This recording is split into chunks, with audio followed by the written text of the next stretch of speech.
Shalom, shalom à tous. Aujourd'hui, nous sommes à notre 16e jour de programme. Aujourd'hui, nous allons parler le véritable vous. Nous allons parler du véritable vous. Donc, votre véritable personnalité. Nous lisons dans Jean 4, verset 24. Dieu est esprit. Il faut que ceux qui l'adorent, l'adorent en esprit et en vérité. C'est un verset que plusieurs personnes aiment écouter et maîtrisent assurément. Donc, nous comprenons ici que tout comme Dieu est esprit, l'homme aussi, un esprit a été créé à l'image et à la ressemblance de Dieu. Ainsi, votre corps n'est pas vous, c'est votre maison. Est-ce que vous comprenez cela? La maison de votre esprit. Vos yeux physiques ne peuvent pas voir par eux-mêmes. Ce sont des fenêtres à travers lesquelles votre esprit voit le monde autour de vous.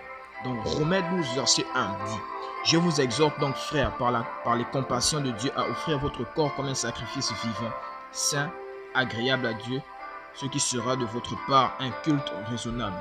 Si votre corps était le vrai vous, comment alors pourriez-vous le présenter à Dieu? Qui ferait la présentation? Voyons que votre corps est ce que vous devez présenter. Cela vous permet de savoir qu'il y a plus en vous que votre corps physique. Vous êtes un esprit. Donc, le véritable vous que Pierre appelle la parure intérieure est caché dans le cœur. Dans 1 Pierre 3, verset 4. C'est la même chose que l'apôtre Paul appelle l'homme intérieur dans 2 Corinthiens 4, 16. L'homme intérieur est l'esprit humain, celui qui ne peut être vu avec les yeux physiques. L'homme extérieur est le corps avec ses 5 sens. Le vrai vous est l'homme intérieur et non l'homme extérieur. Quand vous parlez, c'est l'homme intérieur qui parle par votre bouche. Trop nombreux sont ceux qui sont préoccupés par ce qui se passe dans leur corps. Donc, ne donnons pas l'attention nécessaire au développement et à l'éducation de leur esprit. L'homme intérieur, votre esprit, est celui avec qui Dieu traite et est en contact en ce moment. Donc, par votre corps physique, le Seigneur communique avec votre esprit pour vous guider et vous conduire. Il entre en contact avec vous par le biais de votre esprit. Marchez dans cette conscience et vivez au-delà des circonstances physiques. C'est dans votre esprit que réside la vie de Dieu. Lorsque vous avez reçu le Saint-Esprit, il s'est associé à votre esprit et est devenu un avec votre esprit, dans une union inséparable. 1 Corinthiens 6, verset 17.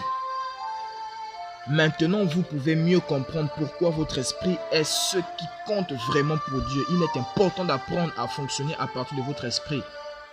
Et pour le faire, vous devez garder votre attention sur la parole de Dieu et vivre de l'intérieur, refusant d'être ému par les dictats de vos sens physiques. Amen. Alors, je vais m'arrêter par là. Nous allons passer directement à notre prière de confession. Cher Père, je te remercie pour ta lumière dans mon esprit. Je vis de l'intérieur pleinement conscient de ta vie et de ta gloire en moi. Je refuse d'être ému par les préceptes de mes sens physiques, mais je garde mon attention sur ta parole éternelle par lesquelles je suis transformé de gloire en gloire au nom de Jésus. Amen.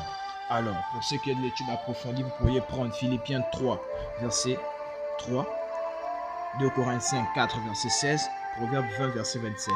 Pour ceux qui ont de lecture de la Bible en un an, vous pourriez prendre 1 Corinthiens, chapitre 1, psaume 104 et le psaume 106.